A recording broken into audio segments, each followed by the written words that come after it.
아마 저는 이 성경 안에 나오는 여러 믿음의 영웅들 가운데 그 중에서도 골라서 가장 닮고 싶은 사람이 누군가 하면 요셉이라는 사람을 꼽고 싶습니다. 요셉의 인생은 그야말로 드라마틱한 인생을 살았습니다. 특별히 제가 이 사람을 꼽을 수 있는 이유 가운데 하나는 그 삶의 환경과 배경이 결코 녹록지 않았다는 것입니다. 그는 좋은 환경을 가지고 태어난 사람이 아니고 그의 삶의 환경 속에서 좋은 일만, 꽃길만 걸어왔던 인생도 전혀 아닙니다. 오히려 최악의 그런 상황과 환경을 가지고 있었지만 그러나 나쁜 환경을 믿음 가운데에서 믿음으로 대처하고 믿음으로 완전히 바꾼 사람 가운데 한 사람입니다. 이 요셉뿐만 아니라 저와 여러분 모두가 우리의 인생을 살아가면서 누구든지 위기를 경험하지 않는 사람은 한 사람도 없습니다. 그러니까 우리 인생에 있어서 환경과 배경 그리고 위기가 문제인 것이 아닙니다. 오히려 우리 인생의 문제는 그런 위기를 어떻게 생각하고 어떻게 대처하고 어떻게 그 위기에서 위기를 바꾸어서 삶의 양분을 만들어내는가 하는 것이 우리 삶의 가장 중요한 문제다, 이렇게 말씀드릴 수 있습니다. 요셉의 경우에는 정말 중요한 특징들이 많이 있습니다. 요셉의 인생을 살펴보면 우선 생각할 수 있는 것은 그는 누구를 탓하는 사람이 아닙니다. 환경을 탓하지도 않고 형제를 탓하지도 않고 조상을 탓하지도 않고 하나님을 탓하지도 않습니다. 그런가 하면 우리 인생들은 가만히 들여다보면 우리는 누구 탓하는 것을 정말 좋아합니다. 내가 이렇게 된 것은 부모 탓이요, 내가 이렇게 된 것은 환경 탓이요, 내가 이렇게 살아가는 것은 가난 탓이요, 내가 이렇게 된 것은 억울하게 나에 대하여 나쁜 말을 하는 사람들의 탓이다라는 것이 얼마나 익숙한지 모릅니다. 그러나 요셉은 그의 삶이 정말 억울하고 그의 삶이 정말 어려운 노예에서부터 감옥에 갇히는 삶을 다 통틀어서 그 상황 속에서 결코 형제를 탓하지도 않았고 부모를 탓하지도 않았고 하나님을 탓하지도 않았습니다. 그리고 자신을 그토록 힘들게 했던 다른 사람들도 탓하거나 원망하지 않았습니다. 이것이 요셉의 삶의 가장 큰 감동이 아닐까 싶습니다. 그리고 이 요셉이야말로 우리가 믿는 예수님의 인생, 예수님의 삶, 그것과 가장 닮은 사람이 아닌가 싶습니다. 그래서 사랑하는 여러분, 오늘 예배하는 저와 여러분 모두가 오늘 이 요셉을 생각하면서 요셉처럼 되시기를 주님의 이름으로 축복합니다. 옆에 있는 분들과 인사합니다. 요셉처럼 되시기를 바랍니다. 예, 그렇습니다. 요셉은 정말 드라마틱한 삶을 살았습니다. 어머니는 일찍 돌아가셨습니다. 그리고 계모를 두고 살았는데 한 사람도 아니고 여러 사람의 계모 밑에서 정말 많은 그런 핍박을 당하고 어려움을 당했습니다. 배다른 형제들과 복잡한 삶을 살 수밖에 없었습니다. 형제들에게도 날마다 서름을 당하면서 살았습니다. 요즘 말로 하면 왕따, 소외, 이것의 원조가 아마 요셉이라 해도 과언이 아닐 것입니다. 결국은 형제들이 이 사람을 팔아서 저 먼 나라 애굽에까지 팔려가게 되고 그것도 좋은 신분으로 이민 간 것이 아니라 그 나라의 노예의 신분으로 팔려가게 된 것입니다. 애굽 나라의 노예로 가서 그 나라 시위대장 보디발이라고 하는 사람의 집에 노예로 살게 되었습니다. 그런데 열심히 충성하고 봉사했는데 어느 날 그 애굽의 시위대장 보디발 장군의 부인이 요셉을 유혹합니다. 유혹해도 하나님의 사람답게 그 유혹에 넘어가지 않게 되니까 이 여자가 거꾸로 모든 죄를 요셉에게 뒤집어 씌웁니다. 억울한 누명을 쓰고 감옥 속에 갇히게 되었다는 말입니다. 이 일 때문에 감옥에 갇힌 이 요셉의 생활, 요셉의 인생, 요셉의 마음을 한번 생각해 보십시오.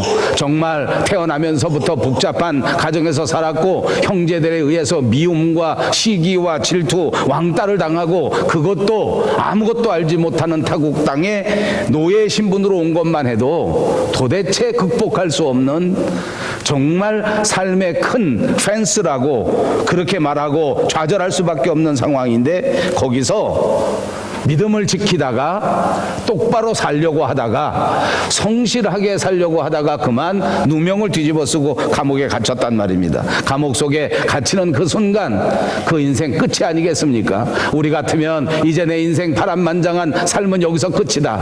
누가 뭐래도 정말 더 이상 어떻게 할 수가 없다. 여기 완전히 난 끝난 것이다. 이렇게 좌절할 수밖에 없는 형편인데도 불구하고 요셉은 그 감옥 속에서도 그냥 열심히 살았습니다. 성경에 보니까 그냥 열심히 산 것이 아니라 인생을 포기하면서 산 것이 아니라 감옥에서도 열심히 살면서 다른 사람들을 그렇게 도와줍니다.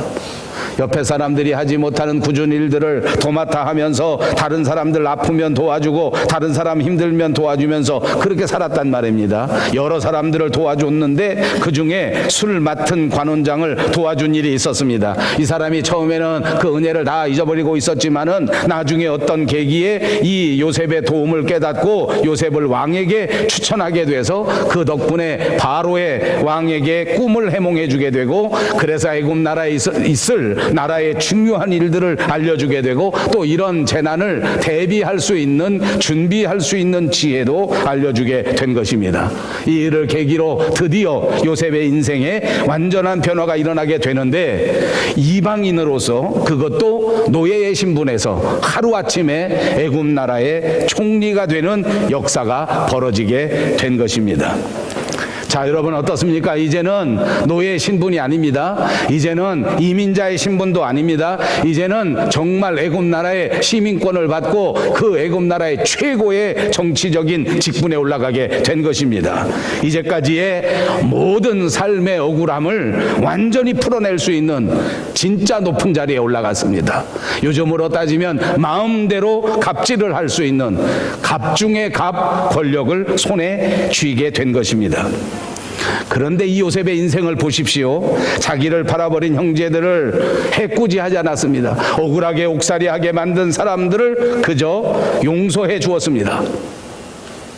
이렇게 살았더니 이 요셉이 죽을 때 보니까 자기 가족들, 자기 친구들만 모인 것이 아니라 애굽에 있는 모든 국민들이 모여서 애통하면서 역사의 기록을 보니까 이 요셉이 죽었을 때 무려 70일 동안이나 애굽의 나라의 백성들이 모여서 애통하면서 함께 슬퍼해 주었다라는 기록을 찾아볼 수 있습니다. 오늘 우리가 도달한 이 성경의 본문에서는 요셉이 유언을 남기는 대목을 소개하고 있습니다. 이제 세상을 떠나는 장면입니다. 본문을 다시 보시기 바랍니다. 오늘 저는 이 본문에서 조금 심각한 주제를 뽑아내고 조금 심각한 이야기를 해볼까 생각합니다. 우리가 그리스도인으로서 이 세상에 살아가면서 가장 중요한 삶의 모토로 생각해야 할 것을 요셉의 인생에서 뽑아 보려고 하는 것입니다. 그 첫 번째는 조금 어렵습니다만 요셉의 믿음은 역사 의식의 믿음이다 하는 것을 말씀드리려고 합니다. 우리 한번 입으로 해보십시다. 요셉의 믿음은 역사 의식의 믿음이다. 그렇습니다. 요셉이 가진 믿음의 특징 가운데 그 첫 번째는 역사의식입니다. 그렇습니다. 믿음의 사람은 반드시 역사의식을 가지고 역사를 책임지는 삶을 살아야 한다는 말씀을 드리고 싶은 것입니다. 본문을 다시 보십시오. 믿음으로 요셉은 임종시에 이스라엘 자손들의 떠날 것을 말한다 그랬습니다. 마지막 죽는 그 순간에 이스라엘 자손들에 대하여 말하고 있는 것입니다. 자기 식구들에 대해서 말하지 않습니다. 자기 자식에게 유언을 남기는 것 정도를 넘어섰습니다. 요셉의 인생을 다시 보겠습니다. 그는 정말 우여곡절이 있었지만 파란만장한 과거가 있었지만 지금은 무조건 이 세상에서 가장 크게 성공한 사람 가운데 하나입니다. 여러분 어떻습니까? 저와 여러분처럼 한국에서 투자 이민을 오고 독립 이민을 오고 이런저런 유학을 통해서 여기까지 와서 여기 살아가기도 결코 만만치 않은데 여기서 좋은 사람이 되고 훌륭한 사람이 되는 것이 얼마나 힘든 일인데 여기 와서 주요한 역할을 하고 사는 것도 박수 받을 만한 한데 만약 우리 이민자 가운데 여기 와서 아주 유력한 존경받는 정치인이 됐다 하면 우리 모두가 박수치지 않습니까? 저도 신문에 보니까 우리나라 사람들 가운데에는 가만히 보니까 여자들이 똑똑한 것 같아요. 여자들만 연방의회 의원도 있고 여자들만 BC 주의회의 의원도 하나 나왔습니다. 남자는 됐단 소리를 못 들었습니다. 그런데 그쯤만 돼도 얼마나 훌륭한 것입니까? 모두가 박수치고 모두가 존경해 줄 만한데 요셉은 이민 와서 그것도 노예의 신분에서 애굽의 총리가 됐다. 두말할 필요가 없습니다. 정말 크게 성공한 사람입니다. 많은 사람이 요셉을 존경합니다. 많은 사람이 요셉을 따릅니다. 그것뿐만 아니라 애굽 사람들은 요셉을 존경한 나머지 요셉의 가족들, 요셉의 형제들마저도 다 크게 환대해 주었습니다. 그런데 요셉은 마지막 죽는 순간에 우리 같으면 이렇게 성공한 사람이 유언할 때 자기 자식들에게, 자기 손주들에게 유언하지 않겠습니까? 내가 이렇게 크게 성공하고 이제 많은 것을 장만해 놓고 죽으니 너희들은 이걸 잘 누리고 살아라. 이쯤 해야 되지 않겠냐 그 말입니다. 내가 여기 와서 정말 그 우여곡절을 겪고 감옥까지 가는 핍박을 받았지만 정말 억울한 일을 많이 당했지만 그럴 때마다 내가 극복하면서 여기까지 왔으니까 너희들은 이제 내가 만들어 놓은 기초 위에서 승승장구하기만 하면 된다. 이렇게 말하는 것이 당연하지 않겠습니까? 아마 조금 더 나가면 그럴 것 같아요. 이제는 다시 조국 쪽에는 거들떠도 보지 말고 미세먼지 가득 찬 우리 조국에 돌아갈 생각도 하지 말고 여기 환경 좋은 선진국 애굽 땅에서 이 나일강의 문화권 안에서 여기서 자자손손 대대로 영광을 누리면서 살아라. 내가 총리 대신이 되어 여기 박아놓은 많은 내 신복들이 있으니까 이 권력들을 절대 놓치지 말고 대대손손 이 영광을 누리면서 살아야 된다. 이렇게 유언을 해야 되지 않겠습니까? 여러분, 제가 이렇게 길게 말하는 이유가 뭔지 압니까? 내가 하고 싶은 유언이기 때문에 그렇습니다. 우리는 다 그렇게 할 것 같습니다. 그런데 요셉은 그렇게 하지 않습니다. 이스라엘 자손들에게 유언을 남깁니다. 내 자식들, 내 새끼, 내 피부치에게 유언을 남기는 것이 아니라 내 민족, 내 형제들에게 유언을 남기고 있다. 이것이 무엇인지 압니까? 이것이 요셉이 가진 역사의식의 믿음이라 그 말입니다. 아더 핑크라고 하는 유명한 주석가는 이렇게 해석했습니다. 요셉의 유언이야말로 믿음을 표현한 것이고 요셉의 믿음이야말로 후손들에게 진짜 희망이, 진짜 소망이 어떤 것인가 하는 것을 보여주는 것이다 라고 해석했습니다.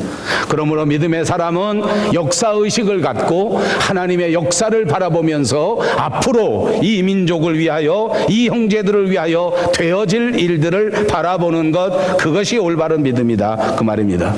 그러므로 역사의식이 있는 사람은 오늘 이 순간 상황과 환경과 현실을 보고 사는 것이 아니라 눈을 들어 우리 역사의 주관자가 되시는 하나님의 뜻을 바라보고 하나님을 향한 믿음을 바탕으로 살아가는 것이다 그 말입니다. 다시 한번 여러분을 축복합니다. 세상에 살아가는 삶의 현실만 바라보지 마시고 눈을 높이 들어 하나님의 나라를 바라보고 사시는 여러분들이 꼭 되시기를 주님의 이름으로 축복합니다. 그렇습니다. 성경에는 이 세상의 마지막을 향하여 가면 갈수록 세상의 소망을 두지 말라고 말합니다. 이 세상이 종말을 당하면 당할수록 점점 더 고통받고 점점 더 혼돈된 날들이 우리 앞에 벌어질 것이라고 예언하고 있습니다. 더 쉽게 말하면 이제 우리는 지금보다 훨씬 더 힘든 상황 속에서, 지금보다 훨씬 더 어려운 여건 속에서 살아갈지도 모를 일입니다. 그럴 때에 우리에게 가장 소중한 것은 경제도 과학도 의술도 아닌 요셉이 가졌던 역사의식의 믿음이라고 하는 것을 가르쳐 주는 줄로 믿습니다. 그렇습니다. 요셉은 후손들에게 믿음의 역사를 가르치면서 하나님이 주시는 진짜 소망을 다시 한번 되새겨 주었습니다. 우리도 그렇습니다. 요셉처럼 살아야 합니다. 지금 이 순간 우리 자식들에게 다시 오실 주님을 가르쳐야 합니다. 지금 이 순간 우리 이웃들에게 거룩하신 하나님의 나라를 선포하는 삶을 살아야 될 줄로 믿습니다. 역사의식이 없이 그냥 나만 생각하면서 믿음 생활을 한다면 조금 더 간단합니다. 그냥 교회를 다니면 됩니다. 정성껏 열심히 내 가족을 돌봐달라고 기도하면 됩니다. 주일에 예배에 빠짐없이 참석하시기만 하면 됩니다. 만나서 사람들과 가볍게 인사하고 가볍게 친교하고 부담 없이 신앙생활하면 됩니다.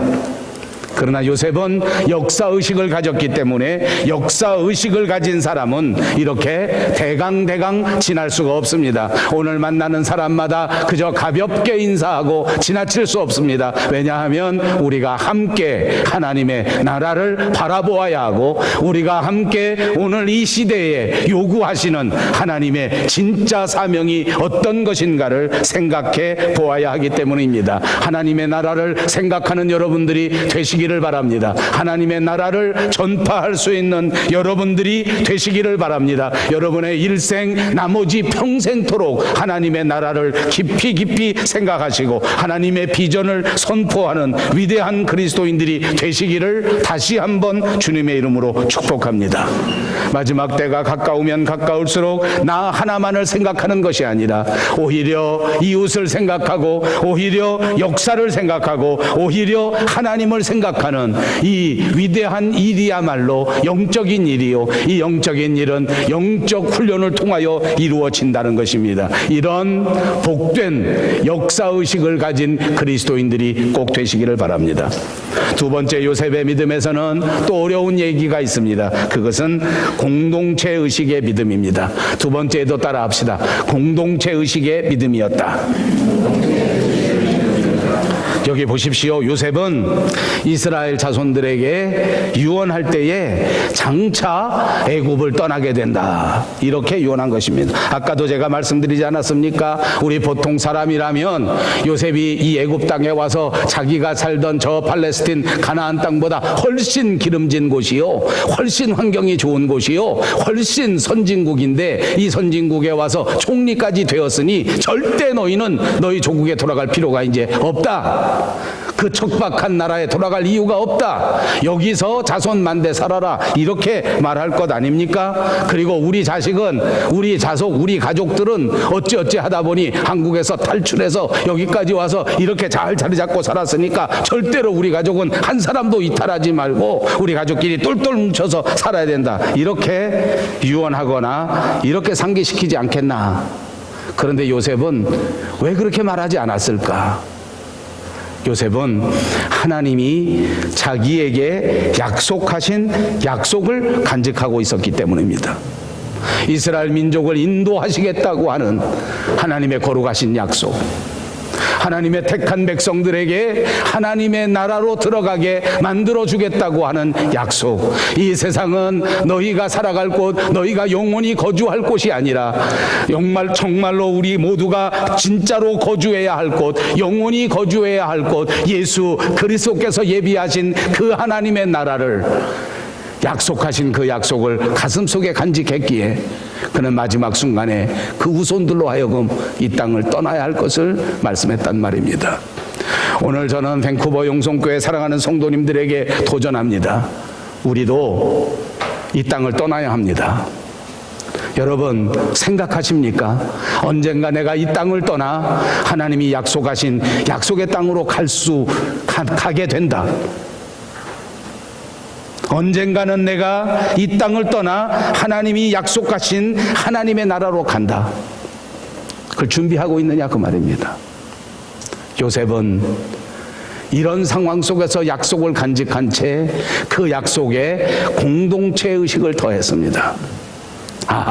이 중요한 순간, 이 중요한 하나님의 나라, 나 혼자만 가서 되는 일이 아니구나. 하나님이 약속한 것은 우리 민족, 하나님의 자녀, 하나님의 사람들 모두가 함께 손에 손을 잡고 하나님의 약속의 땅으로 가야 한다고 하는 공동체 의식을 회복하게 된 것입니다. 그러므로 여러분, 성숙한 그리스도인들은 이웃에 대하여 책임을 가지고 있는 것입니다. 가족에 대하여 책임감을 느끼고 있습니다. 시대에 관하여 책임감을 느끼시는 여러분들이 되시기를 바랍니다. 여러분들이 살아가는 이 시대에 많은 사람들을 하나님의 나라로 인도해야 한다는 책임감을 말하는 것입니다. 오늘 함께 예배드리는 이 모든 형제들, 이 모든 자매들 한 사람도 잃어버리지 않고 모두 함께 손에 손을 잡고 예수님을 만나야 되는데 그 중요한 일을 내가 감당해야 된다라는 책임감이 여러분에게 넘쳐나시기를 바랍니다. 마지막 죽기 전에 그 책임감을 요셉은 가졌습니다. 나는 지금 먼저 죽지만, 나는 지금 먼저 하나님의 나라를 가지만 하나님이 너희 조상들에게 너희들에게 약속하신 그 모든 그 새 하늘과 새 땅에 하나님이 너희를 반드시 이르게 하시리라. 하나님의 약속을 믿고 결코 흔들리지 말라. 하나님의 약속을 믿고 결코 세상과 짝하여 살지 말라 라고 유언을 남기고 있는 것입니다. 요셉의 관심은 무엇입니까? 내 식구, 내 자식들, 내 손주들, 이것만이 아닙니다. 내 민족 전체가 하나님이 약속하신 그 약속을 이루라 하는 것을 마음속에 간직하고 이것을 간절히 바라고 있는 것입니다. 그렇습니다. 요셉은 일생을 통해서 자기 자신만을 위한 삶을 산 것이 아니라 하나님께서 말씀하시는 만민의 생명을 구원하시고자 하는 하나님의 마음을 바라보면서 살았단 말입니다.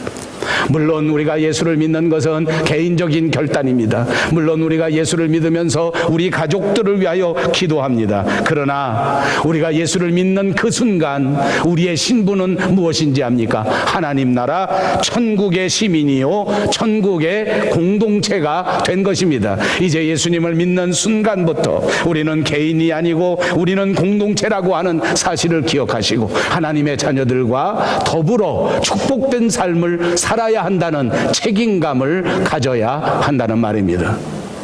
여러분, 예수님을 믿습니까? 이제는 우리 밴쿠버 용성교회 사랑하는 형제 자매들이 여러분의 책임입니다. 이제는 여러분들이 인생 가운데 만나는 모든 사람들이 여러분의 책임입니다. 그들 모두에게 하나님의 나라를 전파하고 그들 모두가 하나님의 나라에 함께 갈 수 있도록 여러분이 최선의 노력을 감당해야 하고 여러분들이 모든 책임을 다 감당해야 된다는 것입니다. 그렇게 하려면 어떻게 하는지 압니까? 우리의 눈을, 우리의 시야를 훨씬 넓혀야 합니다. 그렇게 하려면 어떻게 해야 되는지 압니까? 우리의 마음을 훨씬 넓혀야 합니다. 여러분, 한번 입으로 해보십시다. 우리의 마음을 훨씬 넓혀야 된다. 밴댕이 소갈딱지 같은 마음 가지고는 책임을 못해요. 밴댕이 소갈딱지 같은 시야를 가지고는 하나님의 일을 못해요. 공동체를 위한 기도, 공동체를 위한 선교, 이것을 우리가 다 책임지고 감당하기를 하나님이 원하신단 말입니다. 이거 믿으시기 바랍니다. 오늘 하나님이 여러분에게 진정으로 바라시고 원하시는 것입니다. 공동체를 생각할 수 있는 마음을 가지라. 넓은 시야를 가지라. 내 옆에 있는 모든 사람들이 내 책임이다. 자기 중심적으로만 살지 말라. 자신의 성공에 취해서 자신의 평안함에 머무르지 말라. 요셉은 그렇게 살았습니다. 자기 성공에 머무르지 않았습니다. 자기 평안함에 머무르지 않았습니다. 그는 하나님의 뜻을 생각하고 그는 하나님의 나라를 생각해서 자기를 팔아버린 원수 같은 형제들을 다 품어버렸습니다. 자기에게 억울하게 해꾸지해서 감옥에 들어가게 만든 보디발의 아내마저도 넓은 마음으로 품어버렸습니다. 자신이 당한 아픔, 자신이 당한 역차별, 자신이 당한 고통에 초점을 맞추었다면 아마 그는 복수의 칼을 휘두르고 주변에 있는 모든 사람 다 죽여버렸을 것입니다.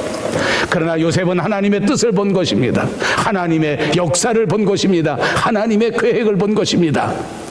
그냥 생각할 때에는 내 형제들이 나를 미워해서 이렇게 했나 보다, 사람의 생각입니다. 하나님의 뜻을 바라보니 하나님의 선한 뜻을 이루기 위하여 요셉을 애굽 땅에 먼저 보낸 것입니다. 더 넓은 생각을 하게 하시려고, 더 많은 경험을 하게 하시라고, 더 큰 하나님의 일을 감당하게 하시려고 보냈다는 사실을 믿게 된 것입니다.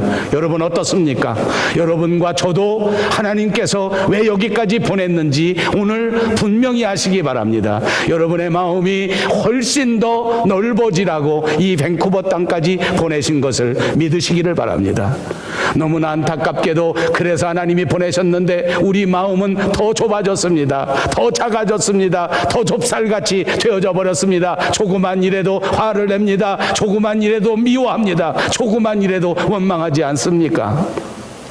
회개해야 됩니다. 하나님은 우리로 하여금 더 큰 세상을 보게 하시려고 우리의 시야를 넓혀서 우리 가운데 고통받는 이웃들이 없는가, 우리 가운데 나의 도움을 필요로 하는 사람들이 없는가 보게 하시려고 여기까지 보내셨는데, 하나님의 섭리를 잃어버린 채 나 중심적인 생각에 머물러 있으면 결코 이웃을 품을 수도 없고 결코 이웃을 용서할 수가 없습니다. 사랑하는 여러분, 이제 우리는 이웃을 향해서 걸어 나가는 사람들이 되어야 합니다. 이제는 세계를 모두 다 내 가슴에 안고 하나님의 뜻으로, 하나님의 말씀으로 구원시켜야 하겠다고 하는 공동체 의식을 가져야 할 줄로 믿습니다. 소외받고 상처받은 우리의 이웃들을 돌아보아야 합니다. 저는 우리 밴쿠버 영성교회를 처음 개척하고 소외받고 상처받은 원주민들의 이야기를 들은 적이 있습니다. 그래서 우리 교회는 어려운 형편 속에서 원주민 선교를 시작했습니다. 투아슨에 다니면서 음식을 나누어주고, 투아슨에 다니면서 그곳에 있는 사람들에게 한 걸음 한 걸음 가까이 가면서 선교를 한 것입니다. 그때 제게 크게 저를 위협하는 두 가지 도전이 있었습니다. 첫째는 우리도 개척교회를 하는데, 우리도 아무 능력이 없는데 무엇 때문에 거기까지 가느냐 하는 도전이었습니다. 많은 반대가 있었습니다. 제가 한국에 저를 후원하는 목사님에게 찾아가니까 그 목사님에게까지 어느 분이 항의를 하고 불평을 터뜨렸다는 이야기를 들었습니다. 자기들도 개척교회를 아무것도 못하고 다른 사람의 도움을 받는데 너희들이 뭐하러 가서 이런 일을 하느냐. 어떤 사람은 또 그렇게 말합니다. 원주민 마을에 가보니까 이 투아슨이라고 하는 곳이 아주 특이해서 정부 지원이 많고 여러 후원단체에서 도와주는 일들이 많기 때문에 그 사람들이 우리보다 훨씬 더 잘 산다. 어느 정도 사실입니다. 우리 김은삼 목사님은 제가 알기에 벌써 6년, 7년, 8년 동안 그곳에 가서 헌신적으로 봉사합니다. 거기 있는 어느 분이 김 목사님이 수고를 많이 하니까 선물을 줍니다. 시계도 주고 모자도 주고. 우리보다 더 좋은 모자 쓰고, 모자를 집안에 10개, 20개씩 갖고 있다가 그리고 하나씩 준답니다. 우리 청년도 하나 주고. 그래요. 그렇게 생각할 수 있습니다. 그건 아닙니다. 공동체 의식이 없는 것입니다. 그들을 우리가 물질로 도와주는 것이 아닙니다. 그들에게 돈을 갖다 주는 것이 아닙니다. 상처받고 소외받고 왕따 당한 사람들에게 우리가 같은 사람으로서, 그리스도 안의 형제로서 형제의 사랑을 전하기 위하여 그렇게 다녔던 것입니다. 또 다른 도전이 있었습니다. 그것은 이것이 하나님의 사역이라고 하는 것을 까맣게 잊어버리는 도전이었습니다. 어떤 사람은 그렇게 말합니다. 목사님, 그곳에 매일같이 가는데 우리 밴쿠버 영성교회 이름은 하나도 나오지 않습니다.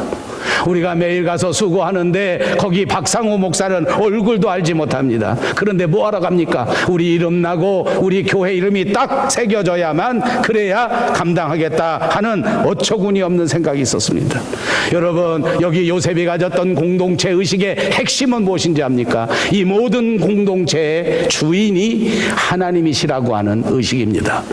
우리 민족의 주인이 하나님이시오, 우리 교회의 주인이 하나님이시라고 하는 이 철저한 사상이 있었기에 그는 요셉다운 인생을 살 수 있었던 것입니다.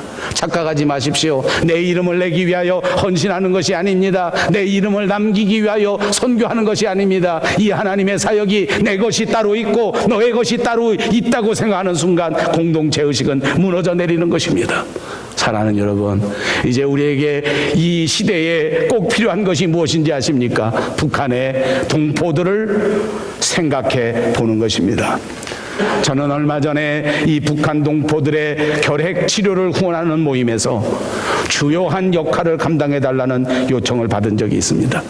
저는 분명하게 대답하지 못했고 그 요청을 수락하지 못했습니다. 왜냐하면 제가 한국에 상주하면서 그런 일을 감당해야 되기 때문입니다.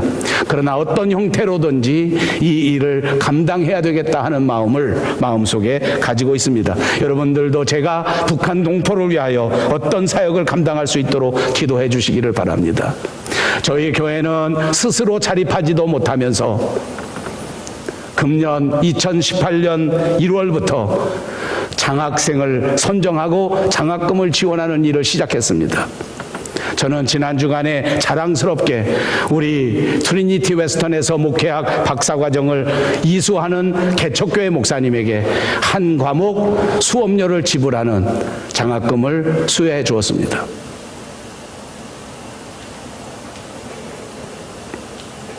제가 또는 우리 교회가 감당하기에는 쉬운 일이 아닙니다. 그러나 저는 이것이 넓은 시야를 가진 하나님의 역사를 감당하는 그리스도인의 사역이라고 생각합니다. 이 세상 사람들은 마음의 상처를 받고 물질이 없으면 살지 못한다고 생각하기 때문에 그들에게 가능한 한 물질도 도와주는 것입니다. 우리는 이 세상에 물질이 필요한 사람들이 아니라고 생각하기 때문에 내게 있는 물질을 나눌 수 있는 것이라고 믿습니다. 여러분들도 그렇습니다. 여러분들은 이 세상의 재산이 여러분의 재산이 아닙니다. 이 세상의 육체적 건강이 여러분의 건강이 아닙니다.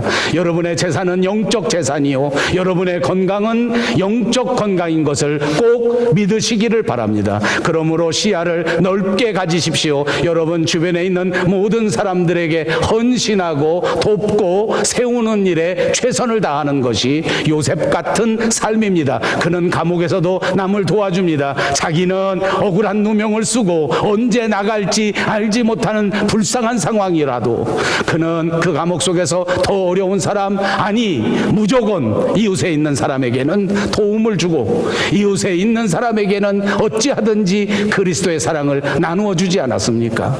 이제 우리는 똑같은 그리스도인으로서 내가 만나는 인생의 그 어떤 사람이라도 도와주고 사랑을 베풀고 따뜻하게 대할 수 있는 새로운 결단이 이루어지시기를 바랍니다. 마지막 세 번째 어려운 말씀입니다. 요셉의 믿음은 비전의 믿음이었습니다. 세 번째도 한번 입으로 해보십시오. 요셉의 믿음은 비전의 믿음이었습니다. 그렇습니다. 요셉은 죽으면서 자기 자손들에게 유언할 때에 여러분, 내 사랑하는 자손들아, 내가 죽고 나면 그냥 하지 말고 내 무덤에 확실하게 멋진 묘비를 세워다오. 거기다가 내가 어려서부터 감당했던 가장 훌륭한 일들을 확실하게 써주기 바란다. 그냥 보통 사람처럼 그렇게 무덤 만들지 말고 정말 피라미드처럼 멋지게 크게 영원히 없어지지 않을 그런 무덤을 세워라. 그렇게 말하지 않았습니다. 어떻게 말했는지 아십니까? 자기 뼈를 메고 하나님이 약속하신 약속의 땅 가나안을 향해서 올라가라. 이렇게 명령했습니다. 내 해골을 메고 내 뼈를 가지고 하나님의 약속의 나라로 가라. 왜 이렇게 말했는지 아십니까? 요셉은 평생토록 그 마음속에 하나님의 나라에 가고 싶은 꿈, 비전을 가지고 살았습니다. 여러분의 비전은 무엇입니까? 저는 오늘날 우리 한국의 교회, 아니 세계의 교회 모두에게 정말 도전하고 싶습니다. 그리스도인들의 비전이 무엇입니까? 요셉의 비전에서 배우시기 바랍니다. 내 뼈를 들고 하나님의 약속의 나라로 가라. 어떻게 그리스도인이라는 사람들의 비전이 온통 세상적인 비전, 세상적인 성공, 물질적인 성공, 물질적인 생각에 이렇게 빠져 있는지 정말 가슴 아픈 일입니다. 요셉은 평생토록 내 뼈를 들고 하나님의 약속의 나라로 들어가리라. 내 온 정성과 내 온 마음과 내 온 생명을 바쳐 하나님의 나라에 가는 것이 내 꿈이요, 내 비전이요, 내 목표요, 내 표대라고 살았던 요셉의 삶을 기억하시기 바랍니다. 그러므로 오늘 이 순간 저와 여러분의 목적은 완전히 바뀌어집니다. 우리의 비전도 우리의 표대도 완전히 새로워집니다. 우리의 삶 전체가 하나님의 나라를 향한 삶이 되게 하여 주시옵소서. 내 마음 속에서, 내 머리 속에서 나오는 모든 소원이 오직 하나님의 나라를 향한 소원이 되게 하여 주시옵소서. 창세기 37장에 나오는 요셉의 꿈 이야기가 있습니다. 여러분 너무나 잘 아는 유명한 이야기입니다. 그가 밭에서 곡식을 묶었는데 요셉의 단은 벌떡 일어서는데 나머지 단들이 그의 단에 절하면서 그렇게 경배하는 꿈을 꾸었습니다. 또다시 꿈을 꾸었는데 해와 달과 11별들이 요셉에게 절하더라는 내용의 꿈을 꾼 것입니다. 하나님이 주신 꿈입니다. 세상을 탐하지 않고 세상을 바라보지 않고 물질을 생각하지 않고 내 마음 정성 모든 것을 다하여 하나님의 나라를 향하여 비전을 가지고 살았더니 이 들판에 있는 모든 곡식들이 일어나 경배하고 해와 달과 11별들이 존경하고 경배하는 위대한 역사가 이루어지는 꿈을 가졌단 말입니다. 여러분 세상을 뒤로 하십시오. 여러분 육신을 내려놓으십시오.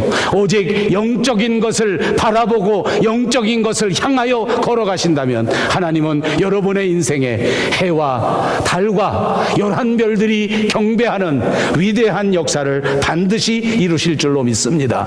이것이 요셉의 믿음에서 배워야 되는 삶의 태도입니다. 이제 우리 밴쿠버 용성교회 사랑하는 성도들의 삶의 태도는 완전히 달라집니다. 여러분 명심하십시오. 돈 되는 일은 나는 뭐든지 한다. 아니 말이라도 그런 말 하지 마십시오. 농담이라도 그렇게 하지 마십시오. 나는 영적인 일이라면 무조건 한다. 나는 하나님의 일이라면 무조건 감당하겠다. 나는 봉사하는 일이라면 제일 먼저 뛰어가겠다. 아멘. 아멘. 이것이 비전의 사람들이 보여주는 삶의 자세인 것입니다.